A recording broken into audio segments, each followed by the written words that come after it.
আম্বেদকর যেটা চেয়েছিলেন সেটা এই 70 বছরে 75 বছরে সেই টার্গেটে পৌঁছতে পারিনি আমরা, বা ওনার ওই মুভমেন্টটা।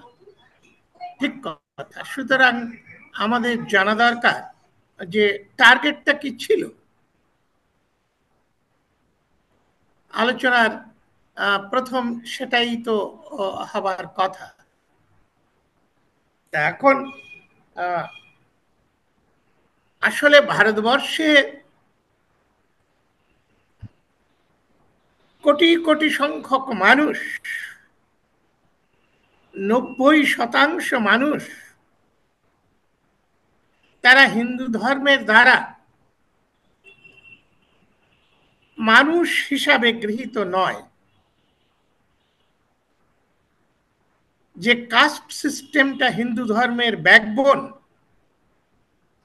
যে কাস্ট সিস্টেমের ফিলসফি, সেটা হচ্ছে ঘৃণা, ডাউনওয়ার্ডস ঘৃণা, একতরফা। যত নিচের দিকে মানুষ যাবে তত বেশি ঘৃণিত হতে হতে প্রায় 30% লোক একেবারে অস্পৃশ্য, তাদের ছোঁয়া চলে না, তাদের সঙ্গে মেশামেশি চলে না, তাদের কোনো রকম অধিকার নেই। আসলে কাস্ট সিস্টেমটা ইজ এ প্রসেস অফ ডিহিউম্যানাইজেশন। মানুষকে, হোমোসেপিয়ান্সকে অনেকগুলো স্পিসিসে ভাগ করে ফেলা হয়েছে এবং তাদের ডিহিউম্যানাইজ করে ফেলা হয়েছে। যারা আনটাচেবল প্রায় 30%, তারা নন হিউম্যান বিইং। কুকুর বিড়াল ব্রাহ্মণদের ঘরে যেতে পারে, ঘুরে বেড়ায়, কিন্তু এই সব মানুষেরা ছায়া ফেলতে পর্যন্ত পারে না। আর বাকি প্রায় 50% শূদ্র, লেবারিং ক্লাস, ক্ষুদ্র, তারা নন হিউম্যান বিইং ঠিক বলা যাবে না, তারা সাব হিউম্যান। কারণ নাপিত তো চুল কাটবে, তো তো বামুনের মাথাটা না ধরলে তো চুল কাটতে পারবে না। এরকম এই সমস্ত বৃত্তির মানুষেরা সাব হিউম্যান। একেবারেও মানুষ দূর করে দেওয়া হয়নি, সমাজের মধ্যে থেকেছে, গ্রামে গঞ্জে শহরে থেকেছে। আসোশ্যাল বা এন্টি সোশ্যাল তাদের বলা হয়নি, কিন্তু তারাও মানুষের মর্যাদা পুরোপুরি পায়নি। যার ফলে শুধু আম্বেদকর নয়, হাজার হাজার বছর ধরে চলেছে একটা মুভমেন্ট যে এইটা থেকে মুক্তি কিভাবে পাবে এই ধরনের প্রাণীরা। তারা কি অন্য কোনো ধর্মে যে এর থেকে মুক্তি পেতে পারে, সে চেষ্টাও হয়েছে। সেই জন্য স্বামী বিবেকানন্দ খুব আক্ষেপ করে ব্রাহ্মণদের গালাগাল দিয়েছেন যে ওরা তোরা তোরা একবার ভেবে দেখ, এই কদিন ইংরেজরা এসেছে, কয়েক কোটি খ্রিস্টান হয়ে গেল, কেন গেল রে? তোরা একটু ভেবে দেখ, কয়েকশো বছর মুসলমান রাজত্ব করেছে, এত কোটি কোটি মুসলমান হয়ে গেল কেন রে? আসলে শুধু আম্বেদকরের ব্যাপার নয়, এই মুভমেন্ট বহুকাল ধরে চলেছে। ভেতর থেকে নতুন ধর্ম, নতুন পথ, নতুন জীবনযাত্রা পাবারও চেষ্টা করেছে মানুষ। যেমন আজকেই কিংবা গতকাল ওই সন্ত কবির জোলা তাঁতি অস্পৃশ্য, তার জন্ম জয়ন্তী গেল 623 বছরের। কয়েক কোটি মানুষ আজ কবির পন্থী আছে। সেই কবির চেষ্টা করেছিলেন আবার রুইদাস বা রবিদাস চামারদের তিনি চেষ্টা করেছিলেন হরিগুরু চাঁদ যে কি করে মুক্তি দেওয়া যায়, কি করে মুক্তি পাওয়া যায়। মুসলমান হব, খ্রিস্টান হব, শিখ হব, জৈন হব, পার্সি হব, কিংবা নতুন ধর্ম পথ আবিষ্কার করব। এই পথে যেতে ডক্টর আম্বেদকর প্রথম দিকে বলেছিলেন যে আমাদের একমাত্র উপায় এই মানুষ হবার উপায়। এই মানুষ হবার উপায়, এই কথাটা আম্বেদকরের ওখানে যাবার আগে মনে পড়ে গেল 1973 ব্যাচের একজন আইএএস অফিসার কিষেন লাল, আমার সঙ্গে খুব ভালো বন্ধুত্ব ছিল। হরিয়ানা এই হিমাচল কাডারের অফিসার।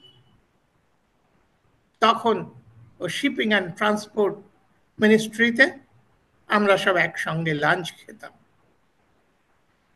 তো কিষেন লাল হঠাৎ একদিন আমরা খবর পেলাম ভারতবর্ষ জুড়ে একটা হই হই শুরু হয়ে গেল, বিশেষ করে উচ্চ মহলে। কিষেন লাল মুসলমান হয়ে গেছে। ঠিক আছে, ভালো হয়েছে কি মন্দ হয়েছে সে পরের কথা। 2-3 দিনের মাথায় আমি ওই শিপিং অ্যান্ড ট্রান্সপোর্ট মিনিস্ট্রিটা পার্লামেন্টারি স্ট্রিটের ওপরে, আর আমি তখন লেবার মিনিস্ট্রিতে। ওই পার্লামেন্টারি স্ট্রিটে এসেছি, হঠাৎ দেখি 3-4 জনকে নিয়ে কিষেন লাল হন হন করে পার্লামেন্টের দিকে যাচ্ছে। আমাকে দেখেই একেবারে 3-4 জনে এই তো বিশ্বাস, চলো। কোথায় যাচ্ছ? বলে মাকওয়ানা সাহেব ডেকেছেন, কেন আমরা মুসলমান হয়ে গেলাম। উনি হোম মিনিস্টার, তখন ওই গুজরাটের অস্পৃশ্যদের মাকওয়ানা, তিনি তখন হোম মিনিস্টার। আমি বললাম চলো যাই। তা ওখানে গেলে কিষেনলাল তার সেক্রেটারি, তিনিও ডেকে যখন কিষেনলালকে জিজ্ঞাসা করেছিল, কিষেনলাল তুমি এই হিন্দু ধর্ম ছেড়ে চলে কেন যাচ্ছ? বলে স্যার, আমি আনটাচেবল থাকতে চাই না। আমি একজন মানুষ হিসাবে আমার পরিচয় দিতে চাই। তা আমি হিন্দু ধর্মে থাকবো এবং আনটাচেবল কাস্টে থাকবো না, এটা কি হয়? মিস্টার আব্রাহাম সেক্রেটারি বললেন, না সেটা সম্ভব না। তাহলে আমাকে প্রশ্ন করবেন না কেন আমি হয়েছি, আমি মানুষ হতে চেষ্টা করছি। কিষেনলাল আমার সামনে সেদিন মাকওয়ানা সাহেবকে ওই একই কথা বললেন। তো যাই হোক, এই যে পর্যায়টা, যে একদল মানুষ যাদের নন হিউম্যান বিইং করে রেখেছে, আইএএস হওয়ার পরেও তার পরিপূর্ণ মর্যাদা, সামাজিক পরিচয়, স্টেটাস, স্বীকৃতি হচ্ছে না। সুতরাং সেইটা পাবার জন্যে মানুষ এই নতুন ধর্ম খুঁজছে, কিংবা পুরনো কোনো নো কাস্ট রিলিজিয়নে আশ্রয় নেবার চেষ্টা করছে। ডক্টর আম্বেদকরও সেটা চেষ্টা করেছিলেন। 1936-এ উনি কি বলছেন আমি ইংরেজিটা পড়ে শোনাই। The Hindus can not afford to be indifferent to the movement of conversion. কেন conversion? There are 3 faiths from among which the depressed classes can choose. Number 1 Islam, number 2 Christianity, and then Sikhism. তারপরে উনি নানান আলোচনা করেছেন, ইসলাম কেন সব থেকে ভালো, তারপরে কেন ক্রিশ্চিয়ানিটি, তারপরে কেন শিখিজম, কোন ধর্মে গেলে। এটা 1936-এ উনি যখন কনভার্সন মুভ, যে আমি হিন্দু থাকবো না, সেই সময়ের কথা। তখন অবশ্য বুদ্ধ ধর্মের কথাটা আসেনি। পরবর্তীকালে উনি যখন আরো চাপের মুখে পড়েছেন, তখন এই বুদ্ধিজমের কথাতে আসছেন, কারণ বুদ্ধিজমের কথাটা উনি বলতে শুরু করেছেন 1946-47-এর পর থেকে। তার আগে এই তিনটে ধর্মের মধ্যেই উনি ঘোরাফেরা করেছেন, আনাগোনা করেছেন। অবশ্যই কবিরপন্থীদের কথা তিনি ভাবেননি, অবশ্য তিনি ওই এই যে যার জন্ম জয়ন্তী গেল বললাম, কি যেন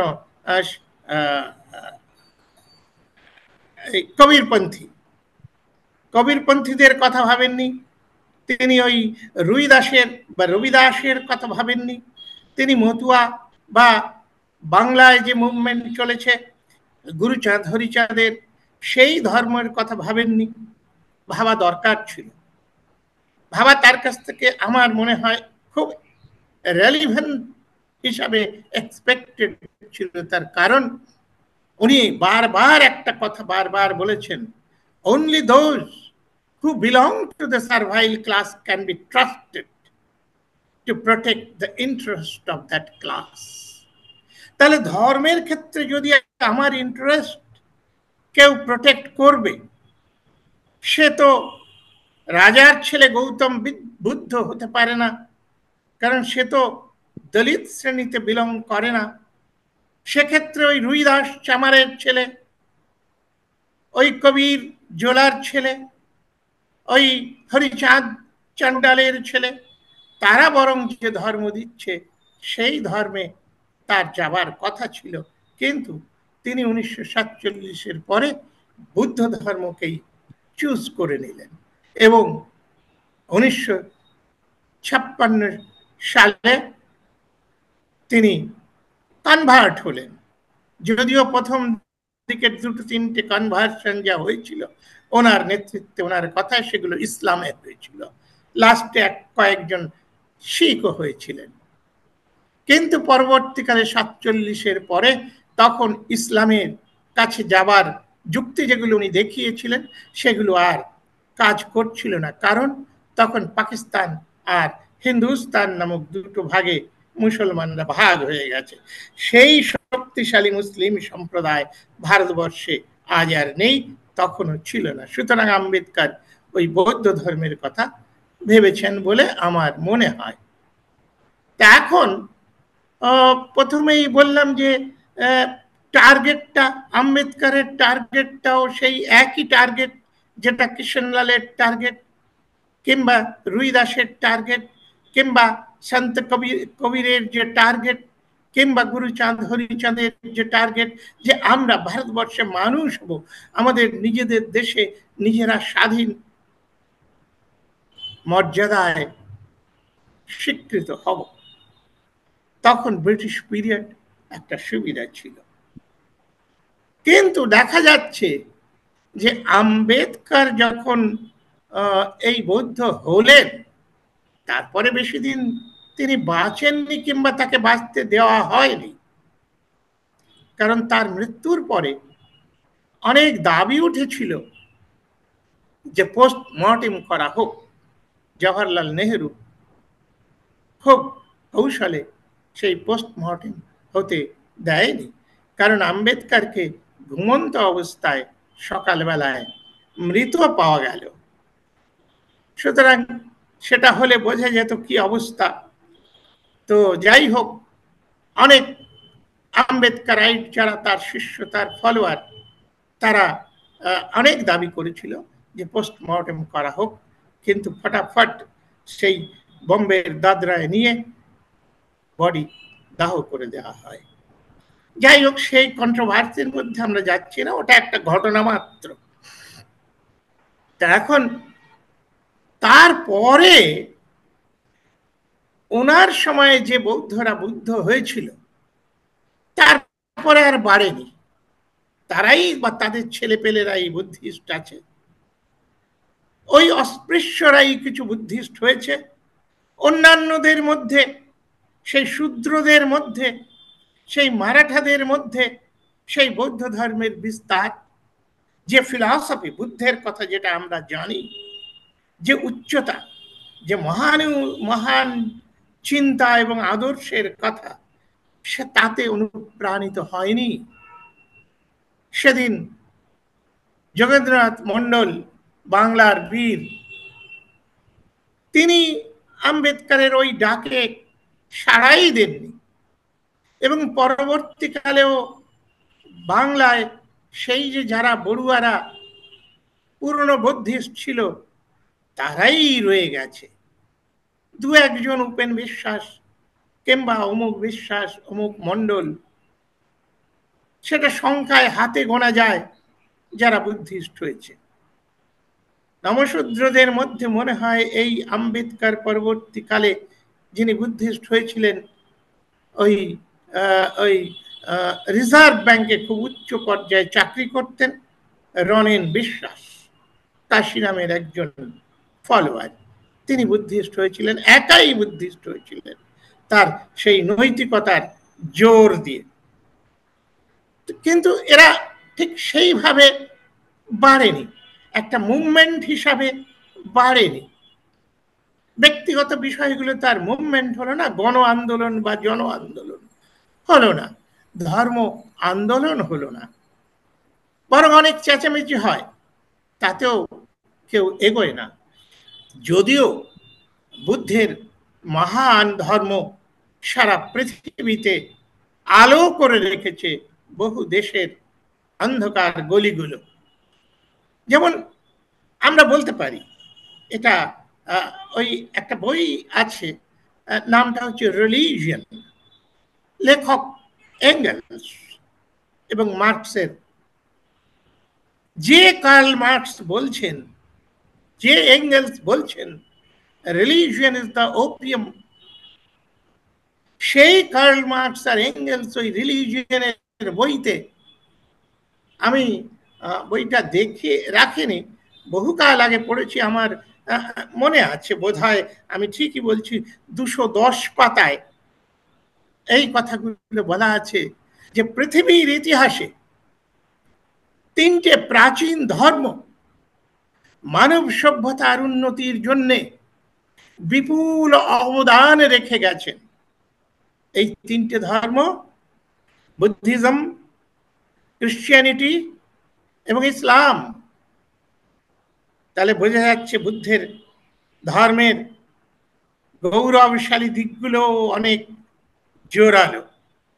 এবং প্রফেসর এল ব্যাসম, যিনি ওই the wonder that was India বইটা লিখে বিখ্যাত হয়ে রয়েছেন, অস্ট্রেলিয়ান প্রফেসর, উনি এক জায়গায় একটা সেন্টেন্সে লিখছেন, কোন একক ব্যক্তি যদি মানব সভ্যতার উন্নতি ঘটিয়ে থাকে, সব থেকে বেশি সেই ব্যক্তিটির নাম গৌতম বুদ্ধ। এবং আমরা আজকে জানি যে বৌদ্ধ ধর্মের যারা রয়েছেন তাদের সংখ্যা ওই ক্রিশ্চিয়ানিটি মানে প্রটেস্ট্যান্ট অ্যান্ড ক্যাথলিক মিলিয়ে প্রথম স্থানে, দ্বিতীয় ইসলাম এবং তৃতীয়তেই ওই বুদ্ধিজম। তো সুতরাং মানুষের কল্যাণে তাদের বিশাল ভূমিকা নিশ্চিতই আছে। ভারতবর্ষে ডক্টর আম্বেদকর ঠিক আছে 47-এর পরে ভাবছেন, তখন ইসলামের শক্তি ভারতবর্ষে নেই, বরং এটা করলে তারা পলিটিক্যালি বিপজ্জনক পরিস্থিতির সামনে পড়বে, দাঙ্গা হাঙ্গামার মধ্যে পড়বে। সুতরাং তিনি ওই বৌদ্ধ ধর্ম দিকে এগিয়ে গেলেন।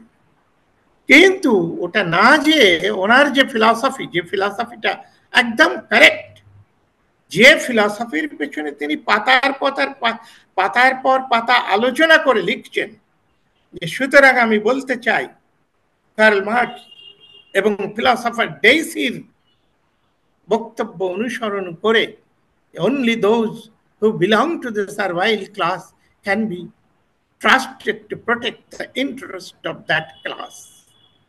উনি নিজের এই বক্তব্য, সিদ্ধান্ত থেকে সরে দাঁড়িয়েছেন। তিনি কোন ধর্মে গেলেন? যে ধর্মর প্রকাশ করেছে, প্রচার করেছে একজন রাজার ছেলে, ক্ষত্রিয়, শুধু শূদ্রও নয়, একেবারে শাসক রাজার ছেলে, সেই রাজঘরে মানুষ হয়েছে, বৈভবের মধ্যে মানুষ হয়েছে, সেই গৌতম বুদ্ধের তো কোনো জ্ঞান ভালো করে থাকার কথা নাই এই অস্পৃশ্যদের সম্পর্কে। তার সমাজে ছিল, ছিল বলে তিনি চণ্ডালিনীকে ওই তার সঙ্গে একজন ভিক্ষুণী করে নিয়েছিলেন। তার সঙ্গে আরো কিছু ছোট জাতের ওই নাপিত, ওই ইত্যাদি ইত্যাদি অস্পৃশ্যরা ভিক্ষু হয়েছিল। কিন্তু তিনি এর জন্যে কোন রকম মুভমেন্ট করেছেন বলে বৌদ্ধ ধর্মের কোথাও পাওয়া যায় না। বৌদ্ধ ধর্মের সমস্ত সব থেকে বড় দিক যেটা আমি মনে করি, বা আমার দুটো তিনটে বইতে আমি সেটা আলোচনা করেছি, যে বুদ্ধিজম হচ্ছে একটা প্র্যাকটিক্যাল রিলিজিয়ন, একটা রেশনাল রিলিজিয়ন। এই যে রাজতন্ত্রের কোলে জন্মালেও তিনি ওই কোথাও মাথা বিক্রি করে দেননি। আল্লাহর কাছে, ঈশ্বরের কাছে, ব্রহ্মার কাছে, গডের কাছে তিনি সেই যে স্পেকুলেটিভ কাল্পনিক ঈশ্বরের দরবারে যে মাথা নোয়াননি, তিনি বলেছেন না, কল্পনার ঈশ্বর ঈশ্বর নয়। আমাদের উদ্দেশ্যটা, এই যেমন আজকের আলোচনায় যে আম্বেদকর কিংবা অন্য আমরা এই কি উদ্দেশ্যে এই ধর্মের কথা আলোচনা করছি, উদ্দেশ্যটা হচ্ছে আমরা দুঃখ থেকে মুক্তি পাব। আমাদের জীবন দুঃখময়। ওই যে চারটে সত্য আছে বৌদ্ধ ধর্মে, দুঃখ আছে, দুঃখের কারণ আছে, দুঃখ মুক্তি আছে, দুঃখ মুক্তির উপায় আছে। এই চারটে সত্যকে তিনি আঁকড়ে ধরেছেন। এই দুঃখটা কিন্তু কাল্পনিক নয়। রোগ হলে দুঃখ হয়, ধন না থাকলে দুঃখ হয়, প্রিয়জনের বিয়োগ হলে দুঃখ হয়, অপ্রিয়ের সঙ্গে সাক্ষাৎ হলে দুঃখ হয়। দুঃখ রোগের মতন, শোকের মতন সব সময় আমাদের আশেপাশে ঘুরছে। এটা কাল্পনিক নয়। আর যারা ওই কাল্পনিক ঈশ্বরে বা স্পেকুলেটিভ ঈশ্বরে, না দেখা ঈশ্বরকে মেনে নেয়, তার কাছে যে মাথা ঝোঁকায় প্রার্থনা করে, তারাও তো ওই দুঃখ মুক্তির জন্যেই, তারাও ঈশ্বরের কাছে, আল্লাহর কাছে, ভগবানের কাছে, ব্রহ্মার কাছে, দেবী দেবতার কাছে ওই সুখ, আরোগ্য, ধন জন, আয়ু এইগুলোই চায়। সুতরাং আমরা কেন কাল্পনিক বিষয়ে যাই? আমরা এসো ওই দুঃখকেই টার্গেট করব। অবশ্য দেবী দেবতা ঈশ্বরকে যেমন আমরা পুজো করি, আরাধনা করি, তা নয়। ওকে আমরা নিঃশেষ করে দেব, ওকে আমরা পুজো করব না, ওকে টার্গেট করে ওই দুঃখকে কি করে নিঃশেষ করা যায় এই জীবনে নিজেদের কর্ম দ্বারা, সেই ব্যবস্থা গৌতম বুদ্ধ করেছিলেন। এক বিরাট দিক। এই দিক থাকা সত্ত্বেও আম্বেদকর বা এই ভারতবর্ষের কেউ এই বুদ্ধের এই বিষয়কে তুলে ধরছেন না। তার একটা বড় কারণ, বুদ্ধ কিন্তু ব্রাহ্মণের বিরুদ্ধে কথা বলেনি।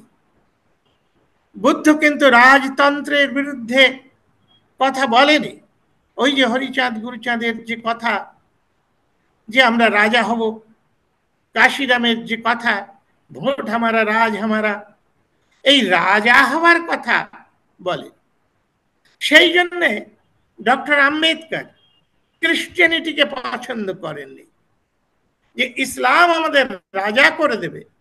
কিন্তু ইসলাম তার ফলোয়ারদের রাজত্ব দখল করতে রাজা হওয়ার পথ দেখায় না। এই আলোচনাই জেসাসের কোনো ধর্মের কোনো পদ্ধতিতে নেই। সুতরাং ওটা আমরা নিতে পারি না। পাদ্রীরা, বড় বড় ব্রাদাররা, বড় বড় ফাদাররা আম্বেদকরকে যখন বলেছেন, উনি এই কথা সবার মুখের সামনে বলেছেন, ফাদার আপনাদের সবই তো ভালো আছে, কিন্তু আমি একজন ক্রিশ্চিয়ান হয়ে তো লে ক্রিশ্চিয়ান হয়ে যাব, আমি তো রাজা হওয়ার দিকে যাব না, সেটা তো আপনারা ধর্মে কোথাও বলেন না। ওটা যেটা গণতন্ত্র সেটা তো আর ধর্ম নয়, সেটা ধর্মের বাইরে একটা পদ্ধতি, ইউরোপিয়ান পদ্ধতি। কিন্তু ক্রিশ্চিয়ানিটি সেই রাস্তাটা দেখায় না। কিন্তু এই যে যে বুদ্ধ সেই রাস্তাটা দেখাননি। বুদ্ধের সমসাময়িক কালে সমস্ত রাজারা নিরবিচ্ছিন্ন নির্বিবাদে রাজত্ব করেছেন। এমনকি বুদ্ধ কি করেছেন, দাসদের প্রব্রজ্জা দেননি, নিয়ম নেই, দাসদের তিনি মুক্তির কথা ভাবেননি।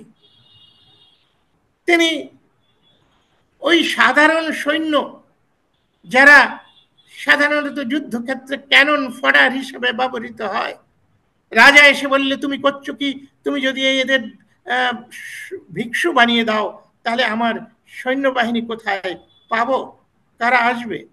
বুদ্ধ বললেন ঠিক আছে, কাল থেকে কোনো নিম্ন পর্যায়ের সৈন্যদের আর ভিক্ষু বানানো হবে না। এরকম এই যে যে অবস্থাটা, এটা মুক্তির পরিপন্থী। সুতরাং আম্বেদকর ওই একটা ইমোশন, একটা অ্যাকিউট প্রবলেম থেকে মুক্তির জন্য ওই রাস্তাটা বেছে নিলেও সেই রাস্তাতে এই মুক্তির পথটা তো ডাইরেক্টলি কোথাও শেখায় না। সেটা যদি উনি গুরুচাঁদ হরিচাঁদের মতুয়া ধর্ম গ্রহণ করতেন তাহলে হতো। কারণ মতুয়া ধর্মে আরো একটা ভালো দিক, যেটা বৌদ্ধ ধর্মের দুর্বলতা, যেটা সম্রাট অশোকের সময় কয়েক লক্ষ বৌদ্ধ ভিক্ষু ছিল। আমরা যদি ভাবি যে 20 কোটি কি 30 কোটি দেশবাসীর মধ্যে, আমি সম্রাট অশোকের সময়ের কথা বলছি, তার থেকে তো বেশি লোক সংখ্যা ছিল না, তার মধ্যে যদি 20 লক্ষ শুধু ভিক্ষু হয়, যারা ইকোনমিতে কোন রকম প্রোডাক্টিভিটিতে বা প্রোডাকশনে বা লেবারে বা উৎপাদনের ক্ষেত্রে কোন রকম হাত লাগাবে না, শুধু ভিক্ষা করে মাখন ঘি ভালো ভালো খাবার খাবে, হয়তো সমাজে ঘুরে ঘুরে তারা ভালো ভালো কথা শেখাবে, কিন্তু এই যে প্রোডাক্টিভিটি থেকে দূরে সরে যদি কোনো রাষ্ট্রের লক্ষ লক্ষ কোটি কোটি ভিক্ষু বনে যায়, তাহলে সে দেশের ইকোনমি কোথায় যাবে? সে কোনো দেশ এইভাবে বৌদ্ধ হতে পারে না। তারপরে বুদ্ধ ধর্ম ওই যে যে প্রব্রজ্জা নেওয়ার পরেই আর বিয়ে করবে না। গৌতম বুদ্ধ তিনি বিয়ের পরে ছেড়ে দিয়েছিলেন, সুতরাং তার একটা ছেলে ছিল, কিন্তু ছেলেটাকে বাল্য অবস্থায় তিনি প্রব্রজ্জা দিলেন, সে আর বিয়ে করেনি। সেই জন্যে অনেক সমাজ বিজ্ঞানী যারা বৌদ্ধ ধর্ম আলোচনা করেছে তারা লিখেছেন যে এটা তো সর্বনেশে ব্যাপার, এ তো বংশ নির্বংশ হয়ে যাবে। এবং আজকে যে সেই বুদ্ধের শাক্য বংশের কেউ বাতি দিতে নেই, তার কারণ হচ্ছে তারা ওই বিয়ে করবে না। আরে ঈশ্বর নারী পুরুষ সৃষ্টি করেছেন, এই সৃষ্টির স্রোত বয়ে চলবে, সেই সৃষ্টির স্রোত যদি বন্ধ করে দেওয়া যায় একটা বিরাট অংশের মাঝে, তাহলে জাতি গঠন হবে কি করে? এরকম নানান বিষয় আছে। অথচ দেখা যাচ্ছে মতুয়া ধর্মে কিন্তু বলছে যে তোমাকে সংসারে থাকতে হবে, এক নারী, তাকে বিয়ে করে সংসার চালাতে হবে, চরিত্রবান থাকতে হবে। ভিক্ষা ওই যোগাসনে বসে চক্ষু মুদে নিজেকে ভাবো কিংবা ঈশ্বরকে ভাবো, এসব চলবে না। তোমাকে হাতে কাম, মুখে তুমি ঈশ্বরের নাম নাও, নীতির কথা বলো, ধর্মের কথা বলো, কিন্তু তোমাকে কাজ করতে হবে। কাজ না করে ওই ভিক্ষা অন্নে জীবন ধারণ করা চলবে না। এবং ভিক্ষান্নে জীবন ধারণ করাটা যে কোনো মহান বা ভালো কাজ নয়, সেটা সেটা গৌতম বুদ্ধ বুঝতেন। সেই কাহিনীটা ডক্টর আম্বেদকর ও বুদ্ধা অ্যান্ড হিজ ধম্ম গ্রন্থে তুলেছেন। আমি বিশেষ প্রয়োজনে তুলেছি, কারণ আমার বইয়ের টাইটেলগুলো যদি দেখা যায় তাহলে দেখা যাবে যে Buddhism, the religion of Mohenjo-daro Harappa সিটিজ, অর্থাৎ গৌতম বুদ্ধের জন্মের ১৫০০ বছর আগেও বুদ্ধের এই ধর্ম ভারতবর্ষের উত্তর পশ্চিম সীমান্তে খুব রমরমার সঙ্গে ছিল। আজও সেই কাশ্মীর অঞ্চলে, ওই দুর্গম পাহাড়ের অঞ্চলে বুদ্ধের সেই সমস্ত বড় বড় ভগ্নাবশেষ মন্দিরের রয়েছে, সমস্ত কিছু আছে। কিন্তু যেহেতু বৌদ্ধ ধর্ম ও নিয়ে বেশি রিসার্চ কেউ আর করছে না, এখন এই যে বৌদ্ধ ধর্ম প্রাচীন কাল থেকে চলে আসছে, বহু প্রাচীন কাল থেকে ইন্দাস ভ্যালিতে যত ধর্মের চিহ্ন পাওয়া গেছে ধ্বংসাবশেষের মধ্যে, এমনকি পাকিস্তানে, এখন পাকিস্তান বলে ওগুলো আর নষ্ট হবে না, ধ্বংস হবে না, মুসলিম শাসকেরা ওটাকে খুব প্রোটেকশনের মধ্যে রেখেছে। আমার ইচ্ছে ছিল যখন লাহোরে গিয়েছিলাম ওইখানে যাব, কিন্তু একেবারে শেষ সময়ে ইচ্ছাটা হওয়াতে আমাকে ফিরে আসতে হয়, ভেবেছিলাম আবার যাব, কিন্তু আর যাওয়া হয়নি। সেই লারকানায় মহেঞ্জোদারো হরপ্পার সেই সমস্ত স্মৃতি আজ পাকিস্তানের বিষয়বস্তু। ইন্দাস ভ্যালি সিভিলাইজেশন আজকে পাকিস্তানের সিভিলাইজেশন ভারতবর্ষের সিভিলাইজেশন বলে আমরা প্রায় দাবি করতে পারি না, জোর করে দাবি করি। যাই হোক, সেই যে সেখানকার যে ধর্ম আজও সেই জন্য দেখা যাবে যে ওই লে, লাদাখ, কার্গিল, কাশ্মীর, কাশ্মীরের সেই সীমান্ত প্রদেশগুলোতে বুদ্ধের যে বড় বড় তোরণ রয়েছে, দুটো হরিণ, দুদিকে মাঝখানে বুদ্ধের চক্র, এই সমস্ত চক্রের চিহ্নগুলো ইন্দাস ভ্যালি সিভিলাইজেশনে খুঁজে পাওয়া যায়। তো এই বুদ্ধের বিষয়গুলো খুব প্রাচীন। সেই প্রাচীন ধর্ম, সেই বড় ঐতিহ্যশালী বিষয়টাকে ধরে রেখেও আজকে দেখা যাচ্ছে যে তার রেলিভেন্স আর নেই। তার রেলিভেন্স আর নেই, যে কারণে ভারতবর্ষের এই আম্বেদকরের দেখানো পথ অনুসরণ করেও আর কেউ বিশেষ মাত্রায় মুভমেন্ট হিসাবে বৌদ্ধ ধর্ম গ্রহণ করছে না। করছে কারা করছে? তারা ওই হিন্দুরা যারা বুঝছে যে ওই মীনাক্ষীপুরমে হয়তো আরো মুসলমান হয়ে যাবে, এই বাংলার বুকে হয়তো আরো বেশি মতুয়া হয়ে যাবে, আরো বেশি শিখ হয়ে যাবে পাঞ্জাব অঞ্চলে, আরো বেশি কবিরপন্থী বা রুইদাসিয়া সম্প্রদায়ের শক্তি বৃদ্ধি হবে। সুতরাং সেই সরকারিভাবে একদল সবসময় প্রচার করে চলেছে বুদ্ধ ধর্ম গ্রহণ করা, যার জন্য বেঙ্গলে একটা গোলমাল শুরু হয়েছে মতুয়াদের সঙ্গে এই বৌদ্ধদের একটা তর্কাতর্কির বিষয়। আশ্চর্যের বিষয় যে কয়েক ডজন বুদ্ধিস্ট হয়েছে, ঠিক আছে, তারা সেটা ফলো করে, তারা সেটা মানে, তারা সব শুধু ওই মতুয়াদেরই বলে, এই মতুয়া, তোরা মতুয়া কেন হয়েছিস, তোরা বুদ্ধিস্ট হ। তারা কিন্তু মতুয়াকে বলে, মতুয়ারা তো অলরেডি হিন্দু ধর্ম ব্রাহ্মণ্য ধর্মের বিরুদ্ধে, ব্রাহ্মণ না ডেকে শ্রাদ্ধ করে, ব্রাহ্মণ না ডেকে বিয়ে দেয়, ব্রাহ্মণ না ডেকে তারা ধর্মচর্চা করে, তাদের মাঝে যে বলবে যে এই মতুয়া, তোরা বুদ্ধিষ্ঠ। তারা কিন্তু অন্যান্য যারা মতুয়া নয়, রুইদাসিয়া নয়, কবিরপন্থী নয়, তাদের সেই যারা হিন্দু আর ব্রাহ্মণদের নিয়ে চলাচলতি করছে, তাদের মাঝে যে সেই ডাকটা দেয় না যে দেখো এই মহান বুদ্ধের মহান তত্ত্ব কথা আছে, সাম্যের কথা আছে, রেশনালিটির কথা আছে, দুঃখ মুক্তির কথা আছে, এসো এই রাস্তায় তোমরা হিন্দুদের, এই ব্রাহ্মণদের যারা তোমাদের যারা তোমাদের যারা তোমাদের ঠকাচ্ছে, চিট করছে, হীনভাবে দেখছে, তাদের কাছ থেকে সরে চলে এসো। এই দেখো আম্বেদকরের মতন মানুষও বলেছে যে আর যাই থাক না কেন আমি হিন্দু থাকবো না, আমি মরবো হিন্দু না হয়ে, যেখানে কাস্ট সিস্টেম নেই এরকম একটা ধর্মে। তো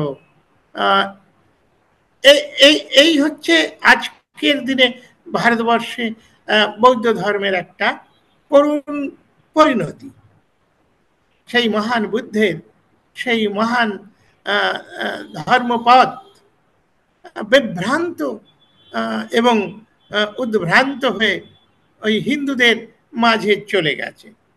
এবং হিন্দু ধর্মে তো তাই বলাও হয়েছে, ভাগবতে পরিষ্কার বলছে যে বীর অসুর জাতিকে নিরস্ত্র এবং কাওয়ার্ড তৈরি করবার জন্যে অজনের পুত্র হয়ে বুদ্ধ বিষ্ণুর অবতার, নবম অবতার হয়ে জন্মগ্রহণ করবে, এই এদের অসুর জাতির ধ্বংস করবার জন্যে। সুতরাং সেই ওই যে নন ভায়োলেন্সের তত্ত্ব কথা শুনিয়ে বুদ্ধ এদের একেবারে গৌরব শূন্য নির্বীর্য করে রেখেছে। সম্রাট অশোক তার অস্ত্র পরিত্যাগ করে ভারতবর্ষকে চিরকালের জন্য পরাজয়ের মুখে যে এসেছে তারা পরাস্ত করেছে, বীর শূন্য করে রেখেছে।